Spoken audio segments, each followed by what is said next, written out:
uma boa noite a todos.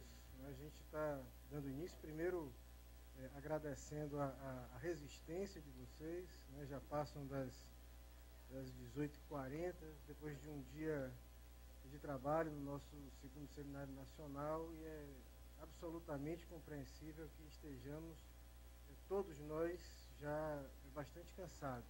Então, eu preciso dizer que é um prazer enorme, primeiro, receber esses queridos amigos aqui, né, o professor Jacinto, o professor Nereu, o professor Fauzi, o Diogo Malan, que são velhos amigos. Diogo, colega ainda no mestrado lá na Cândido Mendes, e o professor Antônio Pedro, né, que conheci pelo Facebook, né, mas tivemos a oportunidade muito recentemente de trocar algumas mensagens, e ele então foi convidado e muito gentilmente aceitou o convite para participar do nosso evento.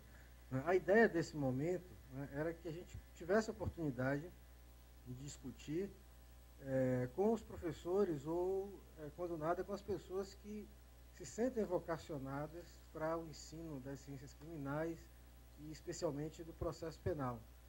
A ideia é que o Instituto pudesse refletir junto com os professores e também com representantes do IBCCRIM, né, que está aqui representado por Diogo, e do IBRASP, que está aqui representado pelo seu presidente, professor Nereu. Eu cheguei a fazer e a mandar para todos os professores locais de processo penal um pequeno texto que pudesse, então, pautar a discussão, né, que pudesse servir de ponto de partida para que a gente fizesse pequenas intervenções num tom mesmo coloquial, de conversa e de bate-papo, que pudesse, então, refletir um pouco, colher informações uns com os outros, sobretudo, né, desse time de professores que nos prestigia, para, enfim, dividir essas experiências e tentar extrair delas o melhor para a nossa prática dentro de sala de aula. E, assim, eu comecei esse texto muito rapidamente, né, dizendo que, desde sempre, eu fiquei muito impressionado com a leitura do Zaffaroni sobre o funcionamento dos sistemas penais, né, das agências do sistema penal, e o papel que a academia tem dentro desse modelo.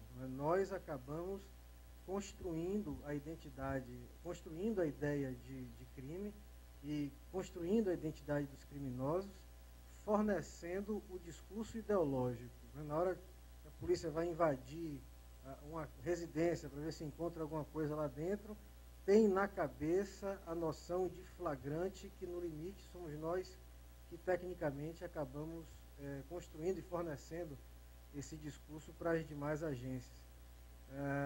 E isso é um papel de extraordinário poder, mas que tem, de alguma maneira, ocupado um lugar de segundo plano no âmbito da atuação das demais agências do sistema penal.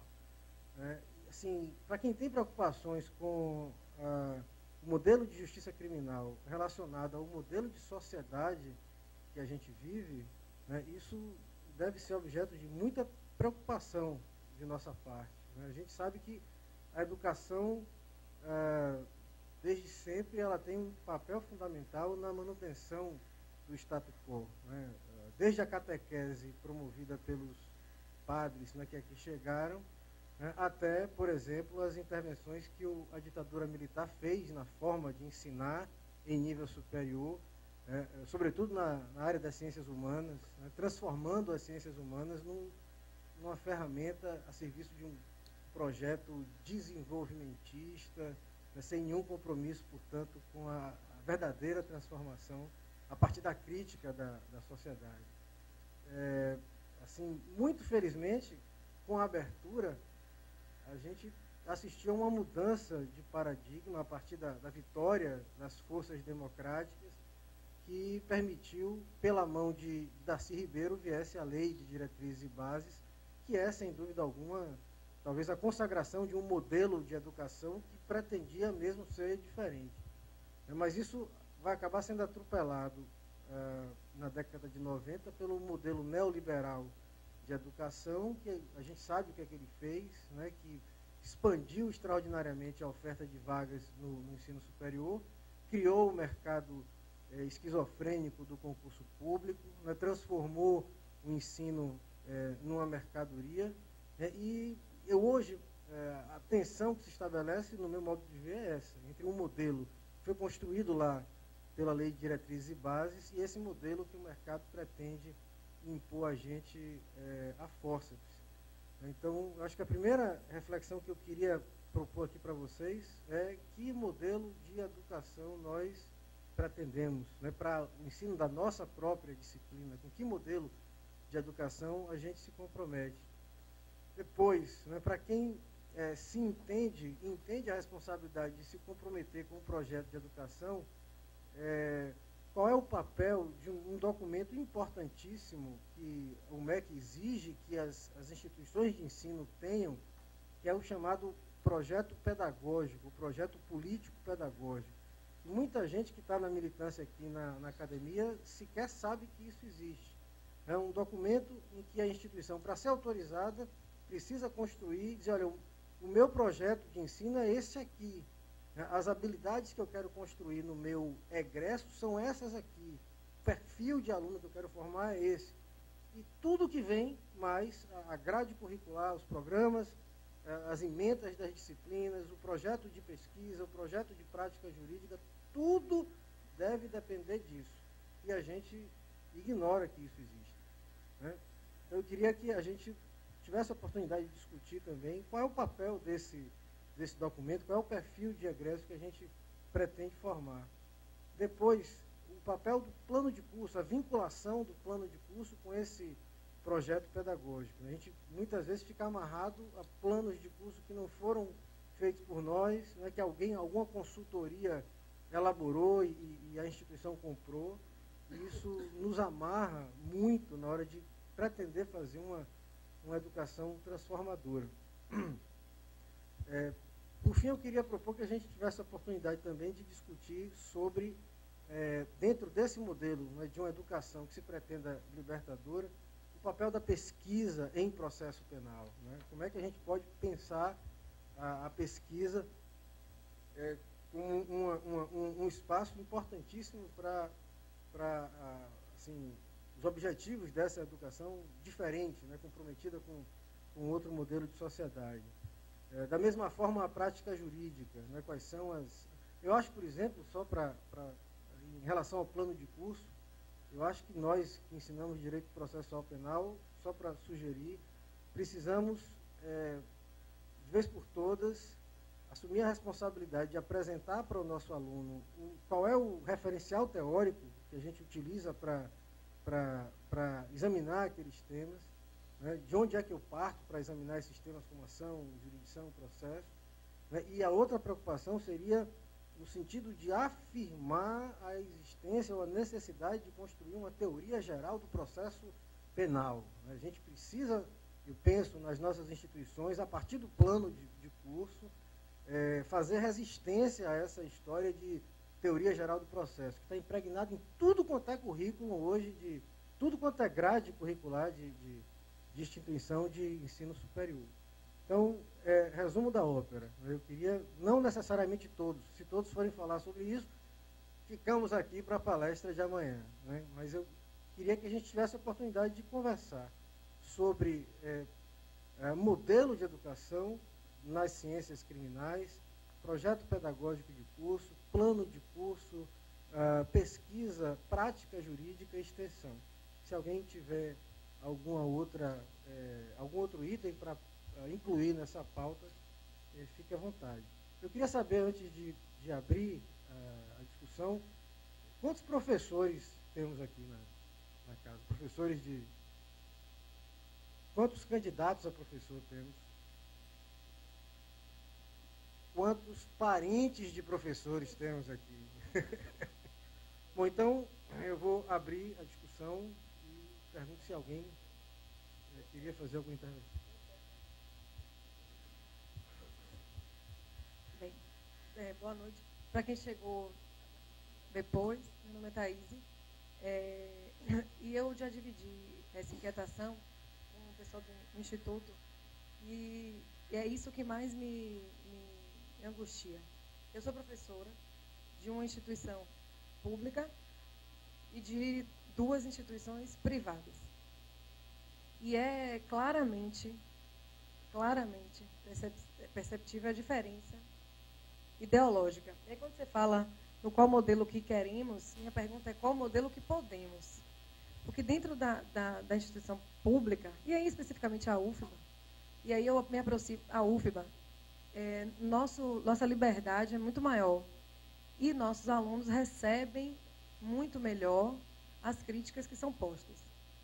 Na instituição, aí eu fico entre a pública e a totalmente privada, vamos dizer assim, porque eu estou no meio com a católica.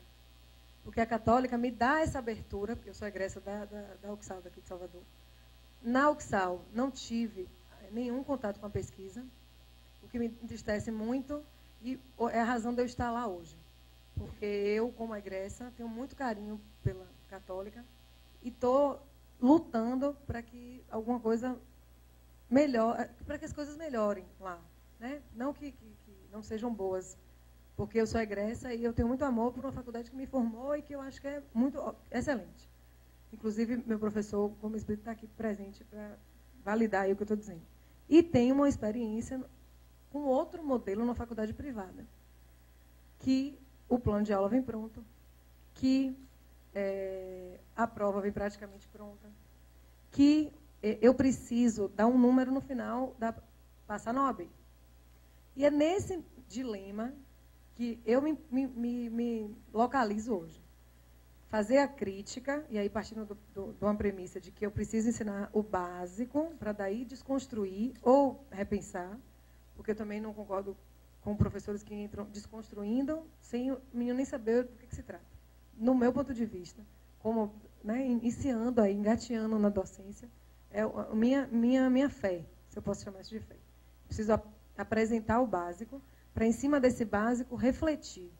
Aí eu tenho um problema temporal, que a ementa não me dá esse tempo todo. Eu nunca consigo cumprir nenhuma ementa de nenhuma faculdade.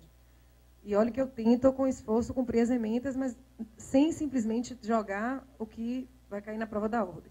Mas, por outro lado, eu me sinto na obrigação do meu aluno passar no exame da ordem sem cursinho. Eu me sinto. Esse exame da ordem, que a gente faz críticas, que eu acho que ele tem que ser, mas talvez o modelo não, é nesse conflito que eu estou, neste momento, inserida, o que fazer. Ou eu apresento, critico, e aí eu vou dizer o quê para ele marcar na prova? E aí eu vou partir de um exemplo só, sistema processual. Né? A Constituição programa acusatório, o Código de Processo Penal traz o que o professor chama de neo-inquisitivo, e a maioria da doutrina entende que é misto. E eu fico desequilibrada, porque meu aluno que não está chegando agora, eu preciso dizer a ele o que é, o que deve ser e como ele bota na prova. O que é neo-inquisitivo deve ser acusatório, mas a prova vai cobrar que é misto. E é angustiante trabalhar, né, com responsabilidade, querendo formar aplicadores, intérpretes, pessoas que sabem que a lei é só a lei, e eu fico completamente engessada. Então, dividindo essa angústia, né, da minha realidade de uma instituição pública para a católica, que é sui generis, que eu fico no meio, que eu tenho alunos super receptivos, mas também tenho, né, alguns que vai cair o que na OAB, e de uma outra completamente privada, que a prova vem pronta, que as questões estão lá, que eu tenho que ensinar os meninos a responder as questões que eles escolheram. E aí é uma universidade, uma faculdade do mundo inteiro, não. É multinacional, empresa, né, que vem com tudo ali bonitinho. Então, é uma inquietação, trazendo para essa teoria que a me colocou, trazendo para a prática, para a minha realidade. Então, eu acho que dessa minha inquietação, eu passo aí a palavra para quem puder refletir junto, me dar um caminho aqui de uma pretensa docente, né, que eu estou aí começando a trilhar esse caminho. Meu mestre ali. Eu sou José Gomes Brito, sou membro do Ministério Público aposentado. Faz um ano que eu era Procurador-Geral de Justiça de Juntos e fui espontaneamente compulsoriado aos 70 anos. Gostaria muito de ser um professor, o que eu já faço há 25 anos, através de concurso público na UXAL, onde eu me formei como Thaís, com muito orgulho. Fiquei muito feliz quando assisti as palestras, não pude vir de manhã, que estava lá dando aula, mas muitos alunos que eu recomendei que viessem para esse evento viram sempre o que foi tratado aqui por mim, desenvolvido. Elmi falou aí uma coisa interessante. Eu instituí, desde quando comecei a ensinar, concluí o mestrado e comecei a ensinar, fiz o concurso público lá na Católica, o plano de curso e os chamados planos de aula. E então, no primeiro dia de aula, cada aluno recebe o plano de curso e os planos de aula. Nós precisamos até conversar lá, que tem umas coisas que precisa atualizar. Eu até falei com o professor Thomas, para a gente reformular alguma coisa. E essa crítica que a gente faz, construtiva, porque eu acho que nós temos que provocar o aluno a pensar. E tudo isso que foi orientado aqui pelos mestres, nós já ficamos felizes porque já praticamos há muito tempo. E achamos que o aluno, ele tem que raciocinar, ele tem que identificar os fatos e criticar. Porque a crítica é importante, aliás, o MEC até recomenda que se faça crítica. E nessa linha de ação, a gente provoca o aluno e então a gente fica contente porque a gente gostaria de um dia ser um professor. Essa ideia de trazer o produto pronto, isso nós não aceitamos. A gente faz a nossa prova, divide em 3 partes, uma e com grau de dificuldade máxima, mínima e média, para atingir a média de marcar aquelas coisas. Outra que solução de casos práticos, e aí nós trouxemos a nossa experiência do Ministério Público, e levamos para que o aluno solucione os casos, e uma questão aberta.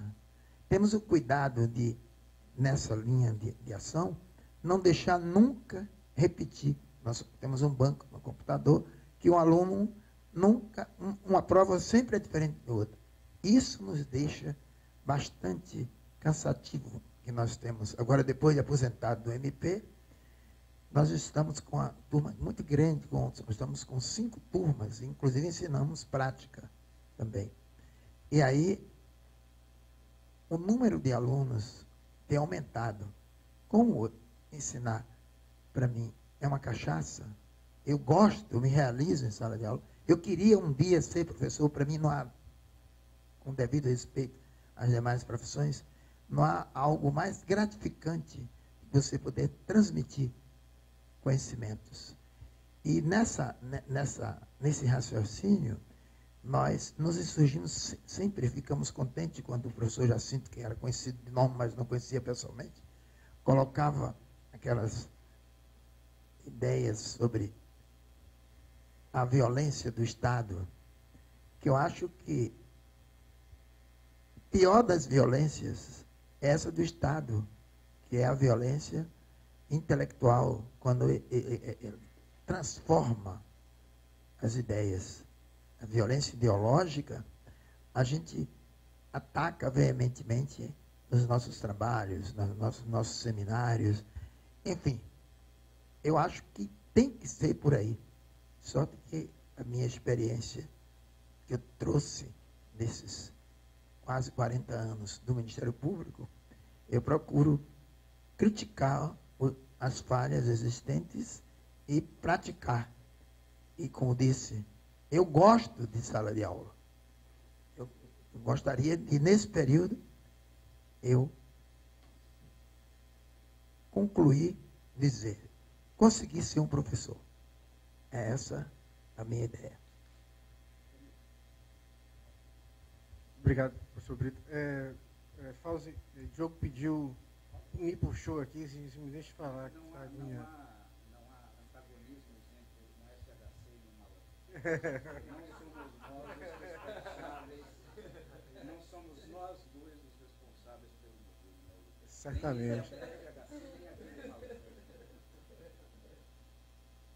O professor Diogo. boa tarde a todos. Meu nome é Diogo Malan, sou professor de processo penal da Universidade Federal do Rio de Janeiro. Já leciono essa disciplina há 13 anos. Tive uma carreira acadêmica bastante promíscua, porque já circulei por praticamente todas as principais faculdades de direito fluminenses, as 3 principais privadas. Hoje estou na FRJ e vim aqui em nome do Instituto Brasileiro de Ciências Criminais, substituindo o professor Maurício Sanoide, não pôde estar presente. Então, em primeiro lugar, agradecer imensamente o convite do professor Elmir, em nome do Instituto Baiano de Direito Processual Penal, e tive a oportunidade de ler o texto e fiz algumas anotações pontuais só para instigar os debates. Não trouxe propriamente ideias bem acabadas, definitivas, convicções, certezas absolutas, mas algumas provocações que acho que podem ser úteis no contexto desse debate. A primeira delas é a seguinte: o ensino do direito processual penal no Brasil hoje está em crise, da mesma maneira que o ensino do direito, de uma maneira geral, está em crise. Hoje nós temos 1.300 faculdades de direito no país.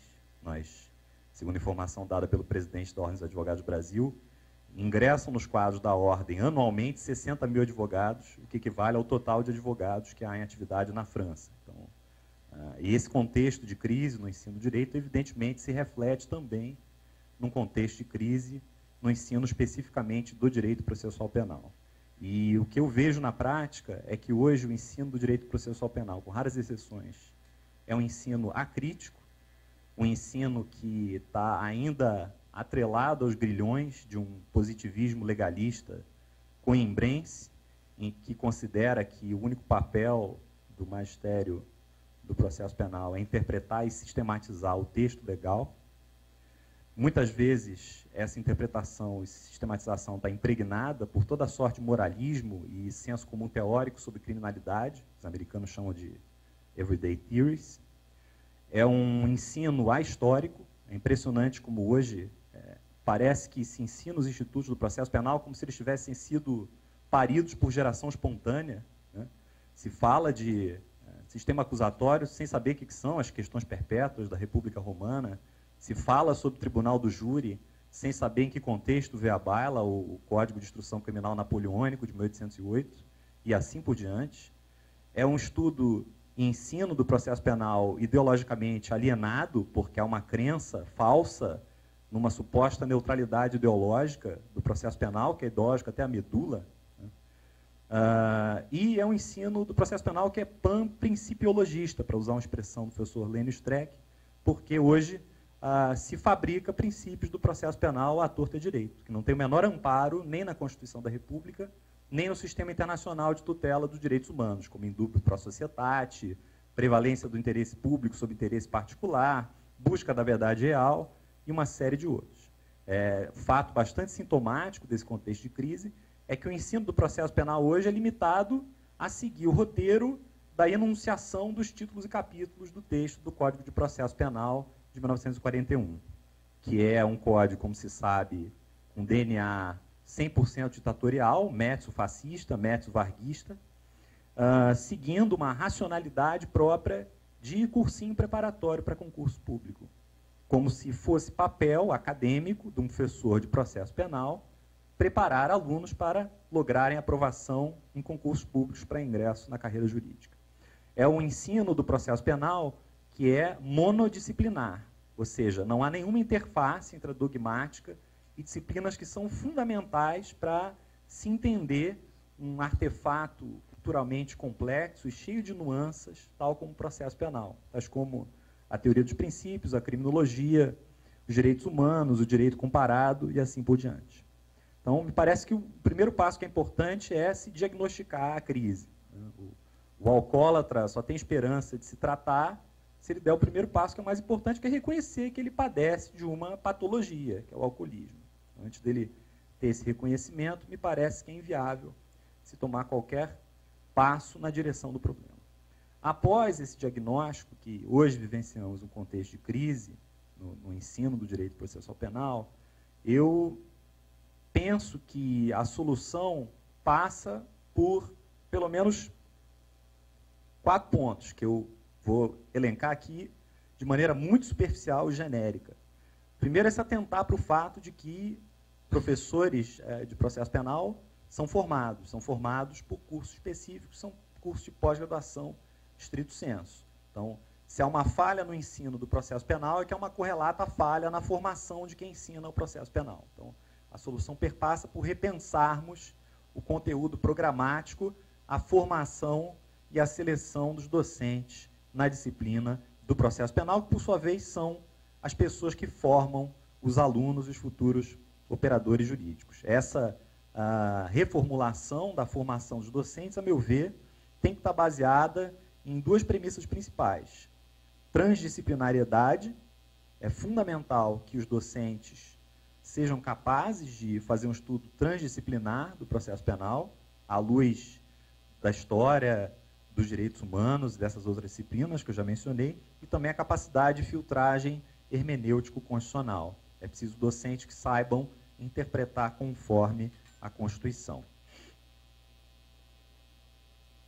Outro ponto que me parece importante é a questão da efetiva integração dos 3 eixos do ensino superior universitário: ensino, pesquisa e extensão. Ou seja, hoje o que eu vejo na prática é que os professores, em regra, só atuam no ensino.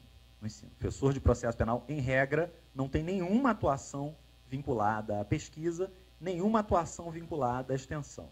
E quando atua nas 3 frentes, normalmente de maneira dissociada, como se fossem 3 compartimentos estanques e não 3 vasos comunicantes. Me parece que é evidente que o professor precisa buscar integrar essas 3 atividades. Por exemplo, se ele ensina processo penal e direitos humanos em sala de aula, ele pode coordenar um grupo de pesquisa sobre a jurisprudência da Corte Interamericana de Direitos Humanos e pode coordenar um grupo de extensão que elabora memoriais de amicus curiae a serem apresentados à Corte, e assim por diante. E um último ponto que eu acho que é importante ressalvar é que docente de processo penal tem uma responsabilidade política, que, a meu ver, atualmente vem se furtando a essa responsabilidade. Eu vejo países como os Estados Unidos da América, em que cada decisão da Suprema Corte é objeto de, literalmente, 15, 20, 30 artigos acadêmicos, que cada vírgula, cada parágrafo, cada inflexão é dissecada criticamente pela academia, o que leva, muitas vezes, a Corte a reformular os seus entendimentos. Aqui no Brasil, é excepcionalíssimo isso acontecer. Eu me recordo das críticas da professora Ada Grinover ao juiz policialesco, lá do artigo 3º da antiga Lei do Crime Organizado, 9.034/95. Acho que foi uma crítica acadêmica importante para o Supremo Tribunal Federal declarar esse juiz inconstitucional, embora com quase uma década de atraso, injustificadamente.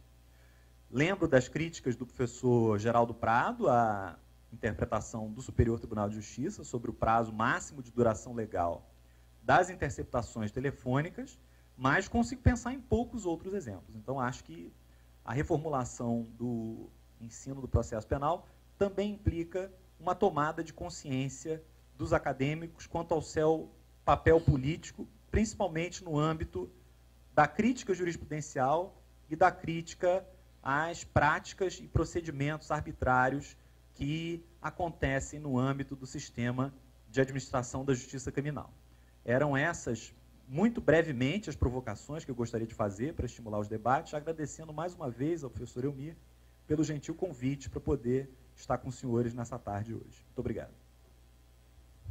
Bom, antes de passar a palavra a Fauzi, Nereu, eu cutuquei aqui Diogo, enquanto o professor Brito falava, sobre a ideia de fazermos, para dar sentido, ou um sentido mais abrangente a essa reunião, tentarmos fazer um documento a 6 mãos, que poderia ter o nome de Carta de Salvador, quem sabe, entre o IBADPP, a partir do texto original e das provocações de Diogo, que a gente pudesse, então, publicar isso nos instrumentos que estão à disposição dos 3 institutos.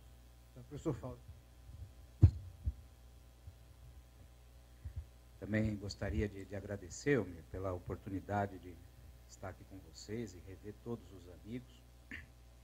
E também já adiantar, externando a todos assim, a minha profunda alegria de ver que nós temos hoje consolidado aqui na Bahia um local de fala, um local de encontro, um referencial. E essa importância tem uma projeção histórica inegável.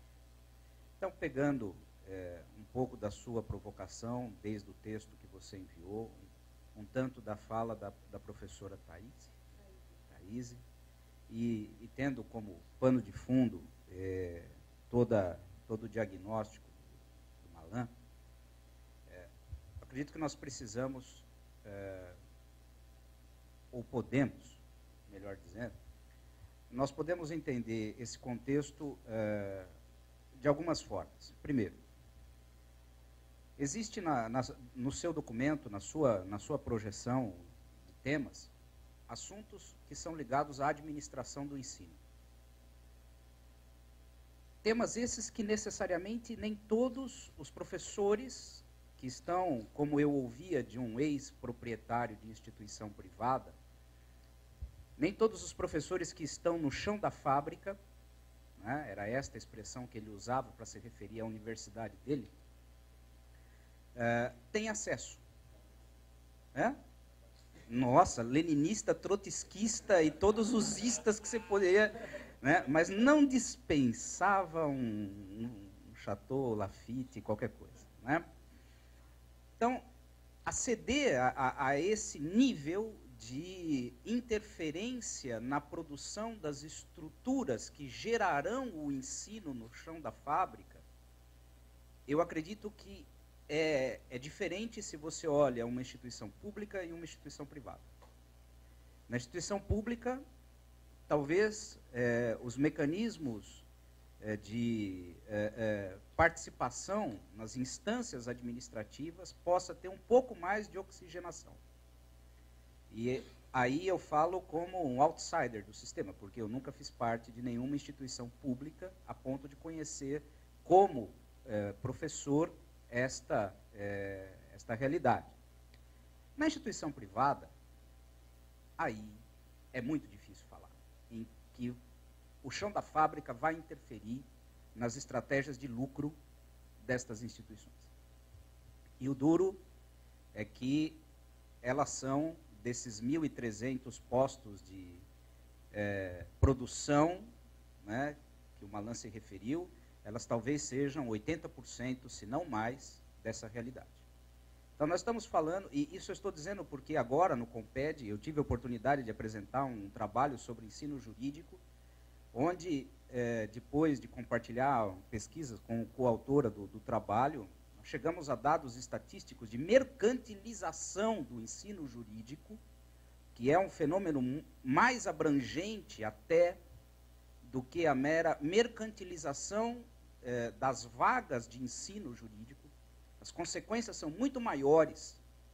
Elas vão para muito além da própria instituição privada que oferece esse produto, porque a linguagem é essa. Né? Essa mercantilização chega a um ponto em que é duro você falar em discussão social naquele ambiente, porque a lógica do mercado não vai te permitir chegar lá. Não vai. Me desculpem se há um tom muito ácido nessa observação. E isso não é, em si, uma análise pejorativa do ensino privado. Talvez seja uma análise pejorativa do ensino privado tal como ele está hoje. Mas ele pode ter e deve ter uma função social muito mais acurada do que ele apresenta. Então, o que resta, e aí talvez eu compartilhe mais, exatamente porque o Malan falou que ele perambulou, né, pelas instituições. Eu também tenho uma vocação muito nômade, talvez pelas minhas origens árabes, né, para transitar por instituições, e atualmente eu não estou em nenhuma. Mas das que eu transitei, talvez a maior angústia que eu tenha seja a que a professora exteriorizou. O que é que eu faço em sala de aula? O que é que eu faço em sala de aula para mudar a realidade? E nesse ponto, eu acredito que, e aí uma autocrítica, antes de ser uma crítica, quem quer que seja, faltam-nos ferramentas pedagógicas, como professores. Em todas as instituições pelas quais eu passei, com vínculos perenes ou transitórios, eu conto nos dedos de uma mão, e eu não me incluo entre eles, quem tem um ferramental pedagógico adequado para lidar com estratégias diferentes de ensino em sala de aula. E de todos os concursos, para tocar num assunto, todos os concursos de arregimentação de professores que eu vi até hoje, eu conheci apenas uma instituição que exigia, no processo seletivo, essas ferramentas pedagógicas, que foi a Fundação Getúlio Vargas em São Paulo, que acabou de realizar um processo seletivo em São Paulo e está realizando um no Rio agora, ou já se encerrou, ou está em vias de se encerrar. Então, essa realidade em sala de aula, também ela é dificilmente transformada por uma falta de capacitação técnica de nós outros, na sua grande maioria. Agora, para encerrar nesse compartilhamento de ideias, porque eu não peguei a palavra para dar a solução definitiva de nada. Nesse compartilhamento de ideias, eu acho que o Malan tocou na sua última parte, mas aí quem tem a maior autoridade, e eu digo isso com toda a robustez da palavra para falar sobre esse assunto, é o Jacinto, não sou eu, mas me choca a desimportância que a doutrina processual penal tem hoje. Nós não somos importantes. Vamos colocar isto de uma maneira clara, quer dizer, a partir do meu ponto de vista. Você pode se achar importante no teu mundinho, em sala de aula, mas o legislativo não nos ouve. Nós não somos um referencial para o processo legislativo obrigatoriamente. Eu tenho muita clareza da diferença entre o processo acadêmico e o processo legislativo. Eu não confundo uma coisa com a outra. Mas eu também tenho a clareza de entender que nós somos potencialmente escanteados enquanto um referencial de saber no processo legislativo. A ponto de, há 25 anos, nós patinarmos em temas absolutamente rasteiros do processo penal. Rasteiros. Nós não saímos do lugar, na maior parte das coisas. Mesmo com as sucessivas e que acontecem para manter tudo exatamente como está, reformas pontuais do processo. E isso é, de uma certa maneira, fruto da baixa densidade de pesquisa que nós temos. As nossas pesquisas, e para não dizer personificar, identificar, eu colocaria uma pergunta a todos aqui que estudam o processo penal, porque eu acho que este é um denominador comum de todos nós aqui. Nós estudamos o processo penal. Talvez devêssemos ser protegidos pelo IBAMA, porque nós somos uma meia dúzia de gatos pingados, né? Qual foi a última obra de processo penal que efetivamente no Brasil mudou consistentemente o panorama da ciência processual penal? Se nós, em 25 anos, pós-Constituição da República, colocarmos, em 25 anos, talvez, umas 25 ou 30 obras que sejam efetivamente mais consistentes, nós estaremos falando de muita coisa. Não é à toa que há uma perpetuação do saber. Não é à toa que nós ainda hoje citamos Tourinho, Damásio, Mirabete e coisas do gênero para construir o processo penal do dia a dia. A nossa produção científica ainda é muito frágil. E ela só não é mais frágil, aqui eu vou dizer publicamente o que já falei em instâncias particulares, porque existe um modelo de pós-graduação, e o Jacinto é um dos caras responsáveis por isso, que segurou o mínimo de qualidade na produção do pouco que existe no processo penal brasileiro, que permitiu e permite esse modelo, do qual ele foi e é um dos protagonistas, que instituições de ensino hoje, como dizia o Nereu, possam fazer pesquisas e existirem como pós-graduação, mas que tenham uma reverberação ainda muito tímida no cenário global. Nós até temos bons valores, mas, digamos assim, eles não passam no horário nobre das editoras. Tá? Eles não entram. E como não entram, eles não produzem massa crítica. Não produzem. Nós não produzimos. E isso acentua, junto com uma série de outros fatores, uma certa sensação de impotência sobre a ciência processual penal.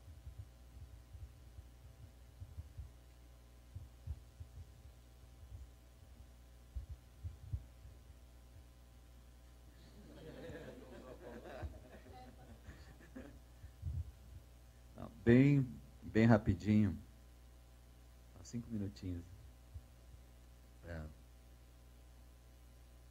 Eu acho que o primeiro ponto é a conscientização do professor, dos professores do processo penal, dessa realidade.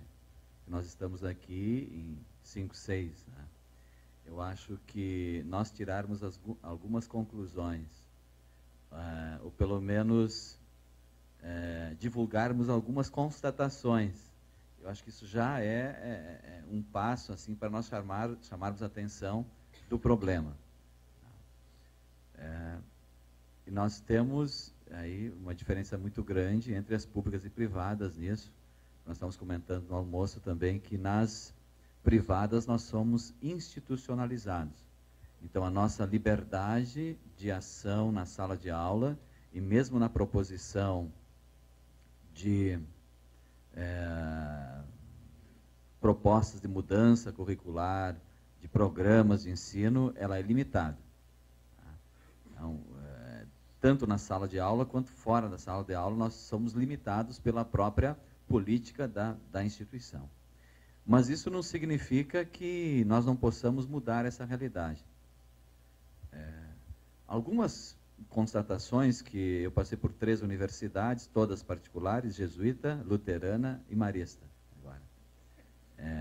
Companhia de Jesus, Lutero e Marcelino Champagnat. Tá? Claro que eu não posso, na sala de aula, reverberar contra os líderes das instituições, eu tenho meus limites. Né? Também não posso mandar tirar o crucifixo da sala. Né? Mas a maioria dos programas de processo penal possuem 2 semestres de processo penal, 2 ou 3 semestres. Se nós compararmos com o processo civil, são 5 ou 6 semestres. E quando o aluno, se nós ainda temos que pegar também a deficiência do sistema como argumentação. Se o aluno realmente quer o concurso, se ele vai fazer um concurso, vai ter o mesmo número de questões de processo civil e processo penal. Ele tem 5 semestres ou mais de processo civil e 2 de processo penal. Isso eu digo para meus alunos. Você no mínimo tem que ler mais uns 3 ou 4 autores a mais, senão vocês vão rodar em processo penal. E vão rodar comigo também se não lerem um livro, pelo menos um autor. Então nós temos uma disciplina de processo penal deficitária em termos de próprio conteúdo básico. Também nós temos outro problema da teoria geral do processo, onde não se ensina a teoria geral do processo, mas teoria geral do processo civil. Então, raramente nós vamos encontrar alguém fazendo referência a uma teoria, ou até que se discuta, que seja possível uma teoria do processo penal diferenciada do processo civil. Então, outra constatação, isso é um reflexo que nós temos no processo penal, que nós temos essa vinculação à teoria geral do processo civil. Então, nós temos que ter uma teoria geral do processo penal, ou pelo menos se estudar a teoria geral, ou pelo menos os princípios do processo penal, os princípios constitucionais, pelo menos as garantias constitucionais, os princípios constitucionais do processo penal na teoria geral do processo. Então, temos teoria geral do processo, só processo civil, e temos uma disciplina deficitária em termos de conteúdos mínimos, não estou falando nem em crítica, mas temos essa situação. Temos um problema também na indicação da doutrina básica. Quem são os autores que são indicados? Quem são os autores que estão sendo indicados? Temos outro problema também, que é na falta de integração realmente entre pesquisa, pós-graduação e graduação. Tá? Temos um distanciamento muito grande entre essas situações. Nós temos pouca pesquisa em direito e quase nenhuma pesquisa empírica em direito. A nossa pesquisa em direito é reprodução bibliográfica, então é mera reprodução do que já foi feito e uma reprodução mal feita ainda. Então nós não sabemos pesquisar em direito. Poucos pesquisam. A maioria das pesquisas que nós conhecemos é reprodução bibliográfica, é repetição do que já foi produzido. Pouco se avança nisso. Então acho que nós temos, nós professores, um papel importante. Primeiro a nossa conscientização com os dos colegas e procurar mudar essa realidade. Nós tentamos, por exemplo, na PUC mudar essa realidade, não conseguimos ainda, só 2 semestres de processo penal. Aí todos os professores, não consigo vencer, ninguém consegue vencer o básico. E aí, mas como? Eu vou ainda avançar nisso, eu não consigo nem mostrar como está o estado da arte, como é que eu vou propor uma modificação disso. Então isso é muito difícil. Então, não só o processo penal, mas ciências criminais como um todo são vistas como, é histórico isso, né? Desde o Carnelucci falava isso, como o patinho feio, né? do direito. Né? E continua isso, e continua assim. Então, acho que essa conscientização é importante.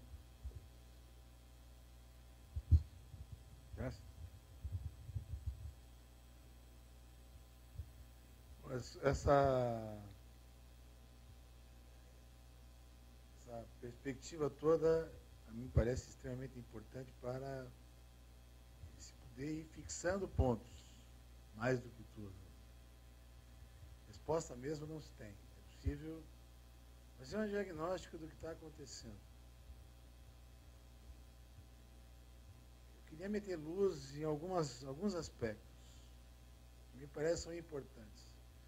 Mas, para falar isso, é preciso, antes de tudo, quem sabe, falar da sala de aula.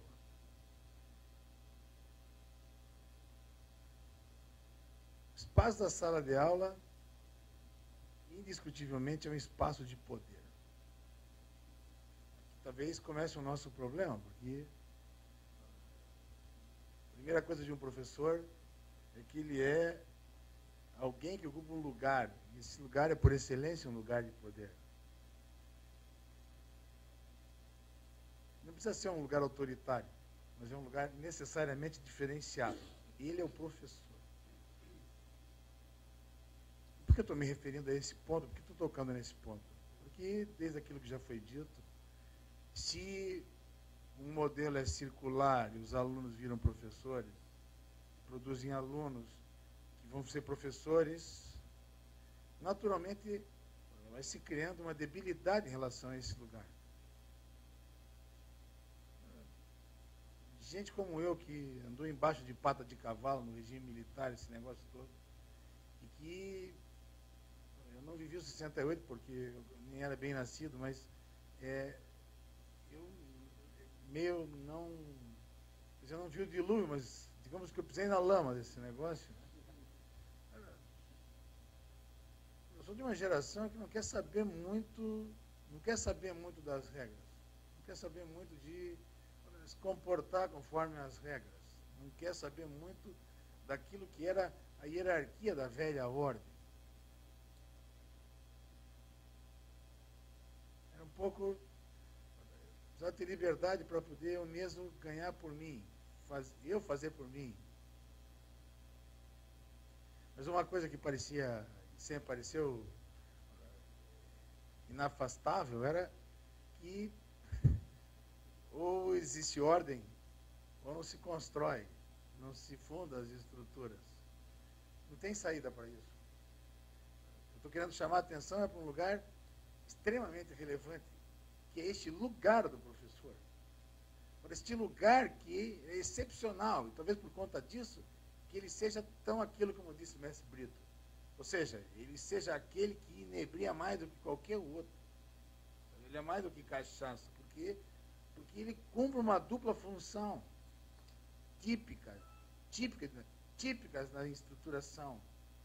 Ora, ele não é só uma função provedora, ele é, talvez, sobretudo, uma função limitadora. eu diria psicanaliticamente, não é só uma função materna, é também uma função paterna. Ora, é muito difícil estar nesse lugar, porque este é um lugar onde é preciso se fazer nos 30.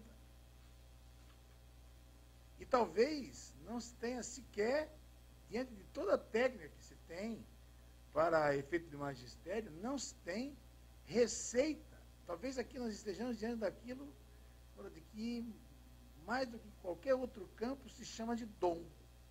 Ou se tem, quem sabe, ou não se tem. Claro que é possível aprimorar pela técnica. Claro que a técnica oferece muito disso.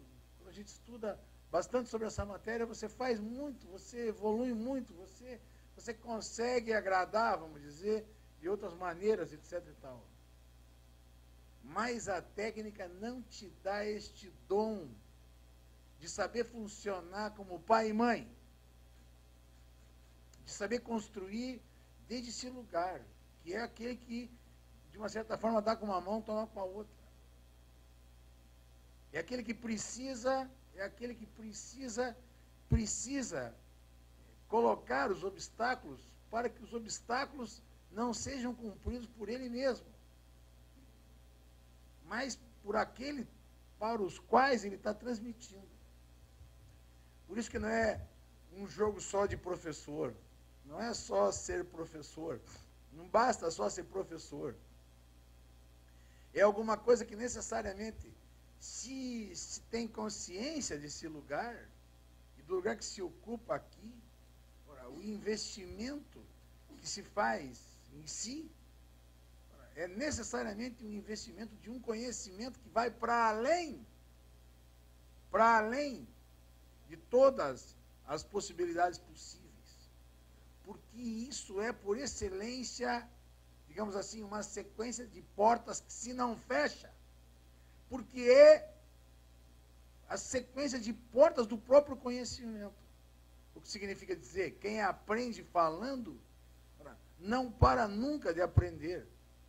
E mais do que nunca, cobra ou impõe, cada um de lugar impõe para si mesmo, para que o aperfeiçoamento seja diuturno. O que significa dizer, deste lado, estar ali, não é só ocupar aquele lugar, mas ocupar aquele lugar de uma forma diferenciada.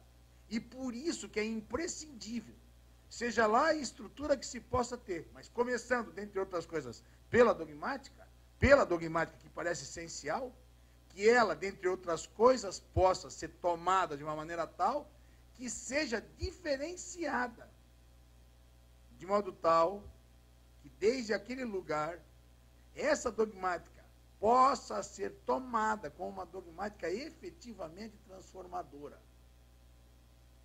E só se faz dogmática transformadora se você coloca em crise as estruturas que tem.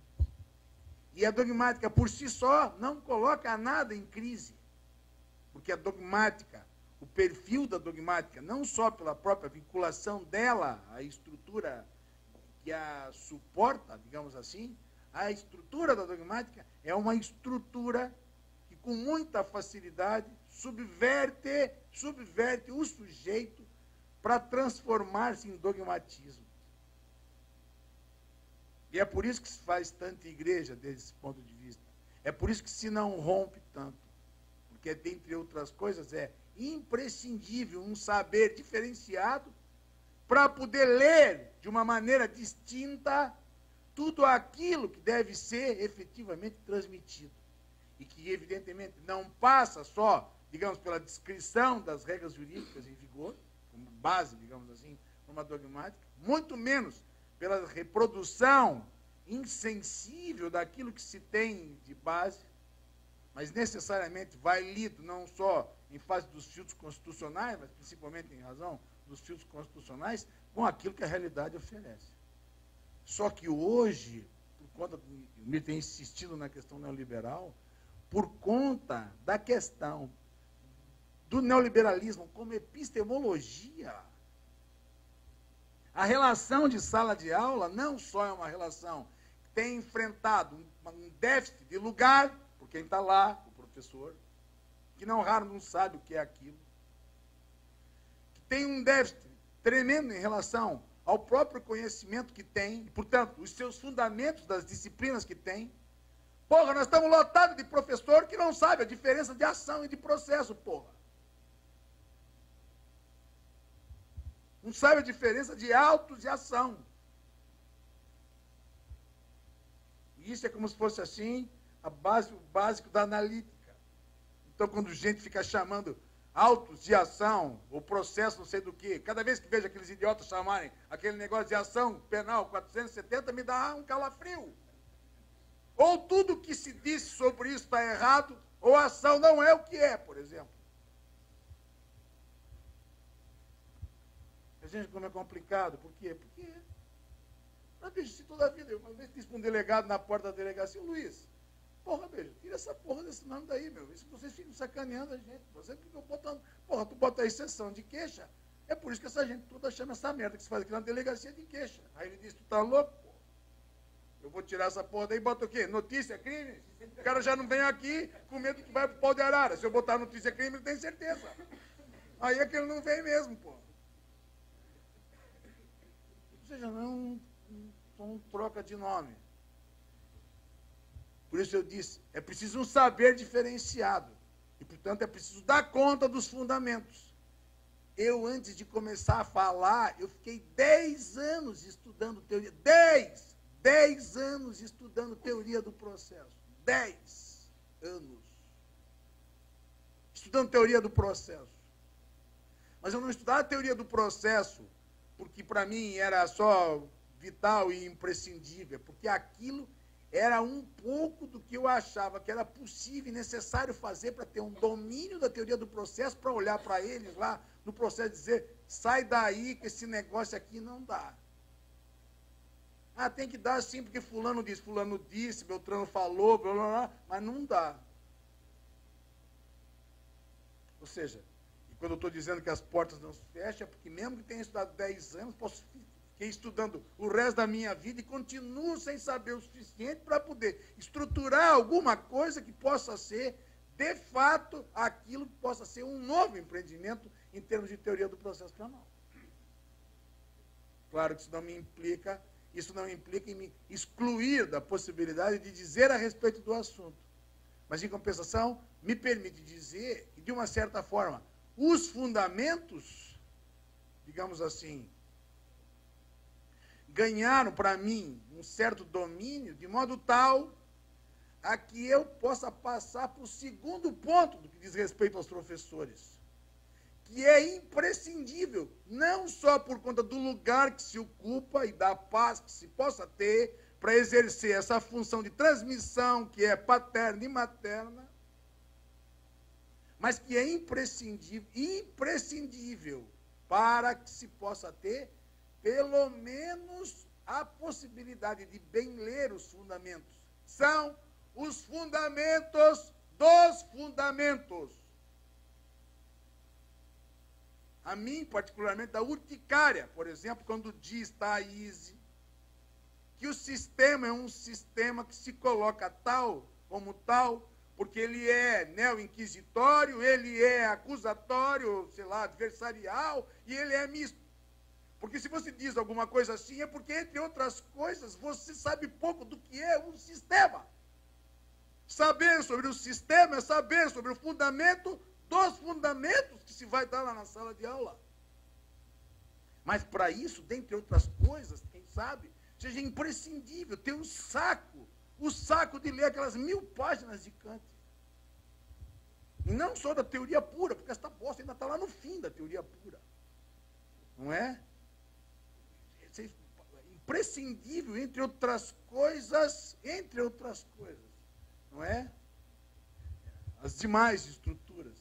E, claro, evidentemente não é dela, mesmo porque o que ela estava fazendo era criticando a coisa, mas é porque um dos dilemas, então, não está só no fato de que o magistério se faz de uma dogmática que se impõe, vamos dizer assim, mas porque trata-se de alguma coisa que, pelo volume apoucado de estudos, faz com que as pessoas reproduzam um determinado saber de uma dogmática crua, mas reproduzam sem possibilidade de indagar o porquê que está fazendo aquilo, por que está dizendo aquilo.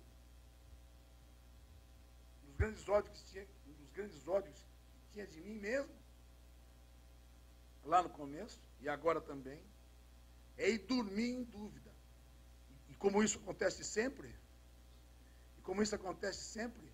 a questão toda se colocava em função de me perguntar por quê? Por que isso? Por que aquilo? Porque o meu medo era sempre um sacana vai levantar a mão e perguntar: por que o sistema é misto? Porque isso é pão, queijo, presunto? Por que é misto? Por que é misto?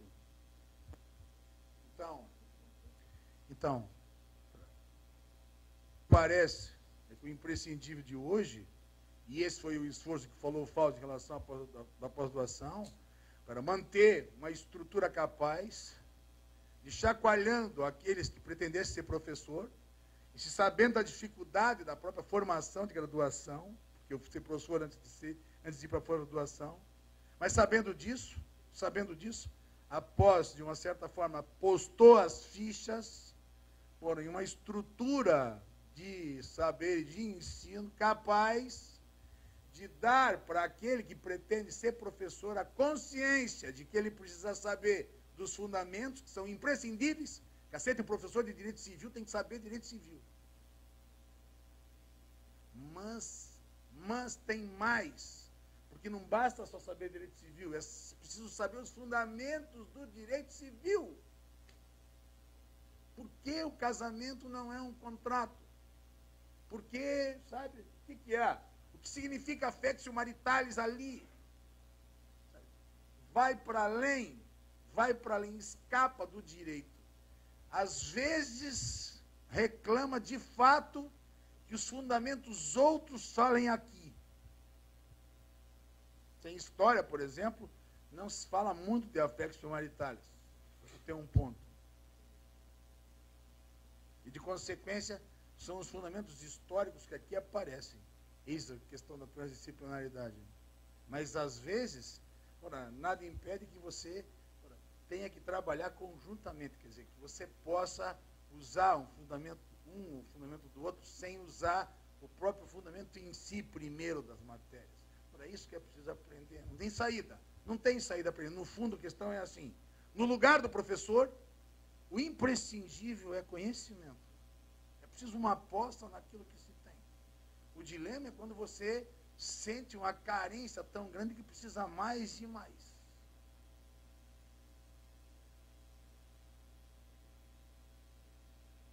De consequência, precisa...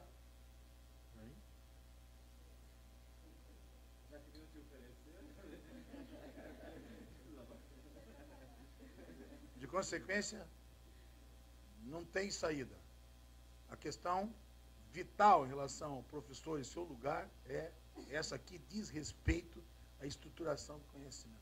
Claro, é para isso que é imprescindível aquilo que se pode angariar através das estruturas onde a pesquisa prevalece sobre modo. Só que hoje tem algo mais aí. Hoje tem alguma coisa além aí. Me parece vital é que se não pode deixar fora dessa relação. Eu estou falando da sala de aula. Da sala de aula e o que é imprescindível ter em relação à própria transmissão que se possa fazer do direito, particularmente do processo penal. Que é o fato de que o modelo está todo assentado numa lógica diferenciada. Por isso que, sem muito tempo, cada vez que a gente fala, eu sou obrigado a recortar as coisas. Quer dizer, quando você diz, olha, o fundamento é necessariamente a linguagem, por trás disso tem um mundo. Tem um mundo. Quem viu o Caio hoje de manhã, vê quanto é difícil para um cara que nem ele ter que superar uma relação dificultosa, por exemplo, para fundar em Habermas alguma coisa. E de quanto o cara é honesto para dizer, eu tenho dificuldade de pensar aqui, porque eu não consigo acreditar que você possa ter uma estrutura de consenso. Ele disse de manhã hoje, com todas as letras. Não sei nem se é possível estruturar desse modo na Alemanha, na Itália, na França, na Espanha, mas aqui certamente é mais complicado. O que significa dizer? Ele não disse, não serve aqui, ele disse, é um modelo diferenciado que se precisa ter aqui, porque aqui a diferença de tal modo é preciso trabalhar desde um outro ponto de vista, desde um outro lugar, que foi alguma coisa extremamente relevante. Estou me referindo a esse ponto por uma razão primária. Se na sala de aula estão os professores, hoje necessariamente na sala de aula também estão os alunos. E os alunos que vêm hoje não são os alunos atrelados àquele modelo. Àquele modelo em que a estrutura era efetivamente uma estrutura diferenciada, onde se dissertava, onde os professores, usando a linguagem, dissertavam sobre os objetos. Hoje não é mais assim. Nem os alunos têm o lugar que tinham antes. Basta imaginar que os alunos têm vindo para a universidade muito mais imaturos do que os alunos eram quando eu fui aluno, por exemplo, nos anos 70. Muito mais imaturos. Quer dizer, é uma desgraça, porque eu, do jeito que eu sou, eu fico desesperado quando descubro nas minhas turmas que tem, mulher nem fala disso, porque, mas que tem cara da minha turma virgem. É um negócio desesperador. Porra, esse negócio é contra a natureza humana. É contra a natureza humana. Mas isso é só um sintoma do que mostrar a debilidade. Percebam, não é uma debilidade de percepção, não é? Não é uma debilidade de alguém que não sabe ouvir, ou que não tem capacidade de ouvir. É alguém que não tem capacidade de ler o que está ouvindo. Então, isso é que torna mais complicado. Isso é que, de fato, torna mais complicado ainda. Porque o problema todo está centrado hoje, dentre outras coisas, não só no fato de que os alunos das 1.300 faculdades têm outras tantas dificuldades de apreensão, etc. e tal. Talvez a questão mais relevante seja exatamente essa, ou seja, é esta que está ligada à imaturidade que essa gente tem chegado nas escolas. E como é difícil para os professores trabalhar com eles.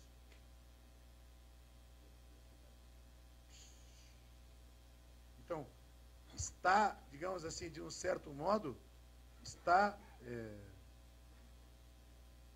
mais sério o problema, mais profundo o problema. E nisto e para isto, digamos assim, os professores, em definitivo, não estão bem preparados. Os professores se superam porque, de uma certa forma, operando nesse lugar de função dual, digamos, eles têm dado conta de superar certas agruras dos alunos. O exemplo clássico daqui está no fato de que os professores têm sido, digamos, mais complacentes com os alunos. Eles têm sido eles têm, digamos, relaxado, num determinado ponto de vista, relaxado naquilo que é necessário que os alunos deveriam saber. Como que se eles estivessem pactuando com o negócio de jogar os alunos para fora da faculdade. Juro sinceramente, nunca pensei seriamente na porra do exame da ordem. Eu acho um horror. Mas nunca pensei seriamente por um motivo. Aos meus alunos digo muito simples, é muito mais fácil passar na porra do exame da ordem do que passar aqui comigo. Primeiro passar aqui. Quando passar aqui, está habilitado para passar lá. Nem sei o que tem lá naquela desgraça. Mas primeiro passar aqui. Se não passar aqui, lá não vai passar. Quer dizer, um pouco para dizer, não de uma maneira boçal, mas para dizer aqui, veja, mas isso só é possível falar de um lugar. De um lugar mesmo, de um lugar sério. De um lugar que tem que ser sério, não tem muita saída. dou aula às 7h30 da manhã, às 6 horas estou de pé, agora dou aula às 8h20. Mas às 6 horas da manhã continuo, às 6 horas da manhã em pé, para ver o sol nascer, dizer que bom é a vida, etc. e tal. Não adianta. É preciso jogar desse jeito, é preciso apostar naquilo. Mas nesse sentido é que é um ato de se entregar. Então este ato é um ato, é verdadeiramente um ato de amor, porque é dar de si, é dar tudo de si. Agora, é preciso ter uma contraparte, é preciso que se descubra meios de como fazer para captar, eu ia dizer cooptar, mas não é cooptar, é como captar os alunos de uma maneira tal a que eles possam efetivamente entender, antes de qualquer coisa, entender que eles, escutem bem o que eu vou dizer, hein? Que eles só vão poder ser professor um dia se respeitarem este lugar de aluno que eles têm. É mais ou menos como o lugar de filho. Quer dizer, você não pode nunca pensar em ser pai como um lugar se você não souber esse lugar de filho que você precisa ter. Esse vácuo, esse vazio, esse buraco que existe entre os professores, com a deficiência toda que tem, de estruturação e tudo mais, com aquilo que é o lugar que os alunos ocupam. Preciso, de uma certa forma, mostrar a eles, é preciso trazê-los para que eles entendam que ocupar o lugar de aluno é ocupar um lugar de busca de conhecimento imprescindível para eles. Os meus alunos, digo sempre, dou aula no 4º e 5º ano.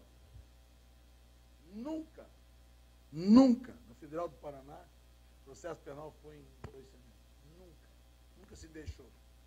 Breda, Fernando Fauler, nunca. 2 anos. Dou aula no 4º e no 5º. Sempre disse a eles, o ano mais difícil para vocês é o 6º, sabe por quê? Porque, tendo passado pela gente, vocês não estão mais com a gente. Nós fazemos prova com vocês. É um ano difícil para vocês, mas é a nossa prova. Vocês são a nossa prova. Se vocês se derem bem, nós vamos dar bem. Se vocês se derem bem, nós vamos nos dar bem.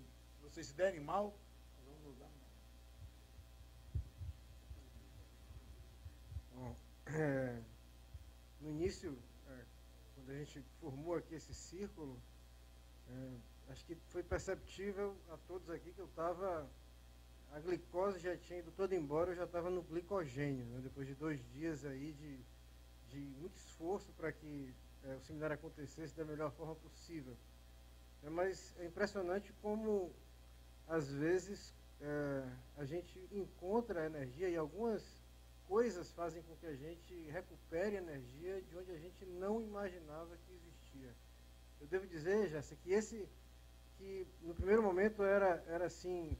cumprimento de um protocolo, né? Eu tinha imaginado essa reunião, mas quando vi aqui, no final do dia, todo mundo cansado, com cara de quero ir para casa, disse, nossa, vamos fazer uma reunião rápida, né, para liberar todo mundo. Eu não imaginava, foi uma gratíssima surpresa ver onde é que isso podia dar. Eu tive a oportunidade, eu acho que esse seguramente, graças a Deus, está registrado em vida, né, mas seguramente...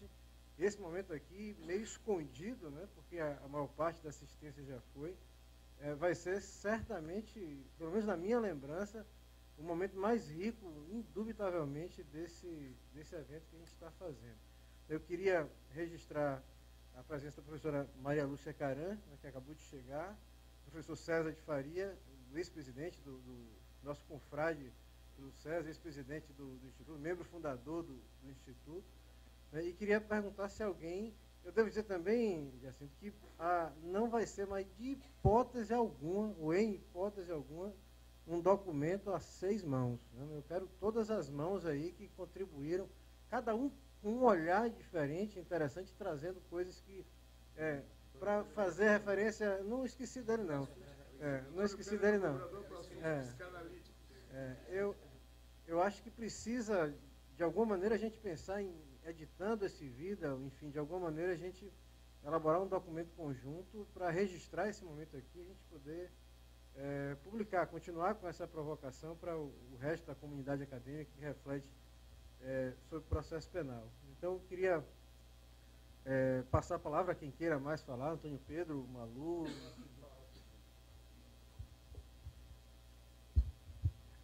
Obrigado, quero agradecer a todos aqui também pela presença. Eu vou muito rapidamente dar assim, a minha visão sobre isso também como um jovem professor de processo penal. Eu, honestamente, e de fato eu realmente acredito nisso, né, que o processo penal está inserido num algo muito mais amplo, que é um espaço público de lutas políticas, né. Então, quando o professor falou isso, acho que lá no Rio de Janeiro isso é muito claro também por todo o trabalho que o professor Geraldo Prado vem fazendo a respeito das matrizes autoritárias do processo penal, para além da influência do Código RUCO, porque há algo bem além do processo penal que gravita ali naquele espaço, né?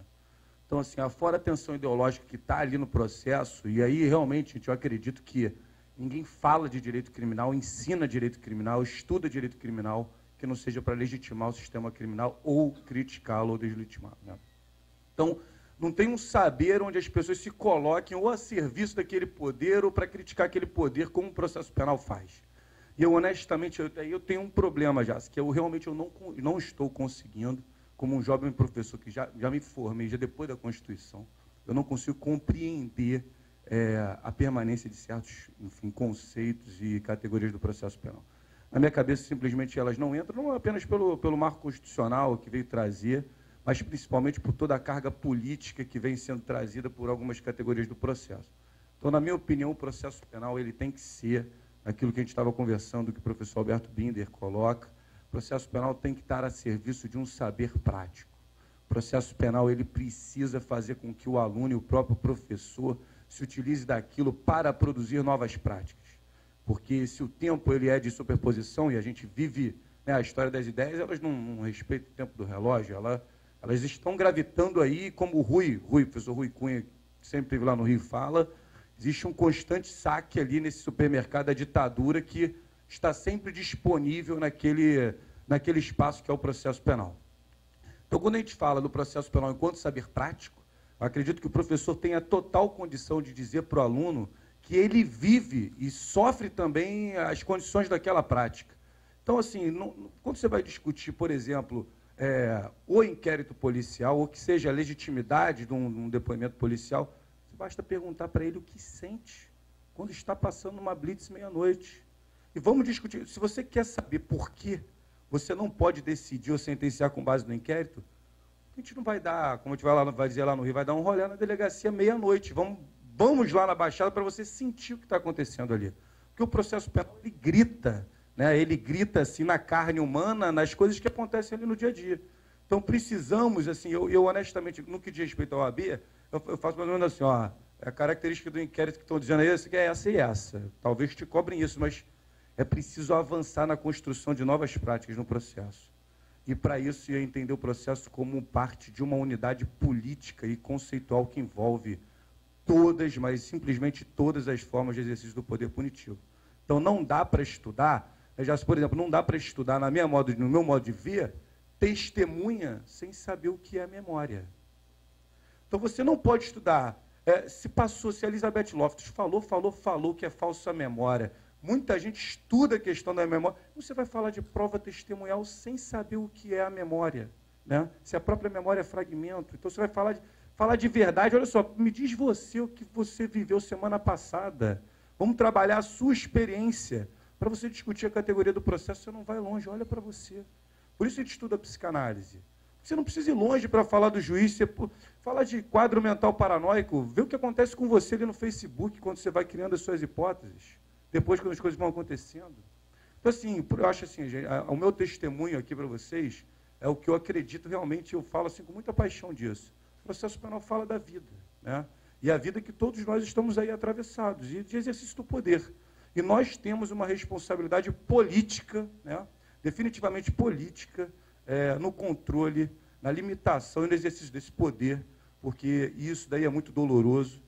O processo penal ele é um saber que definitivamente ele produz dor. Então, assim, com todo respeito a todos os outros saberes, aqui é o lugar onde a carne sangra, né? Então, o que está em questão é muito mais do que só só uma questão, porque também tem isso, o processo penal ele é tão rico em conto saber que naquele código gravitam dispositivos com alto valor político e dispositivos ligados ao trâmite do processo.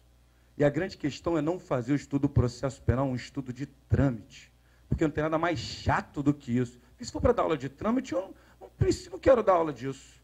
Então, o tempo é curto, não dá para ensinar tudo, mas o que tem que ficar? O que tem que ficar é o valor político daquilo, é o fundamento do fundamento. Porque depois da manhã, aquele artigo ali não adianta. Para passar na OAB vai ter que fazer todas as provas. E é assim que vai passar agora. O fundamento, a razão de ser daquilo ali, a quem aquilo serve, o porquê, ou para que tem servido aquele saber, é o que tem em questão no processo. Então, assim, eu não sei se estou certo, mas eu sei que estou fazendo assim, né? Porque talvez por estar próximo de muitas pessoas que incorporaram essa ideia, então, assim, é o que eu tenho para dividir com você. Eu fico feliz por ter ouvido antes e saber que, de certa forma, se existe um espaço que o professor deve ocupar, e se existe um lugar que ele ocupa, consciente também do lugar que é ser aluno, né? É esse papel, de fato, de construção de novas práticas, um lugar onde, seja por força de um pensamento economicista, seja por força de uma tradição, o fato é que as pessoas estão sofrendo, né? E o poder está cada vez mais fascistizado. Então, acho que essa é a nossa função política, isso que eu queria acrescentar. Obrigado.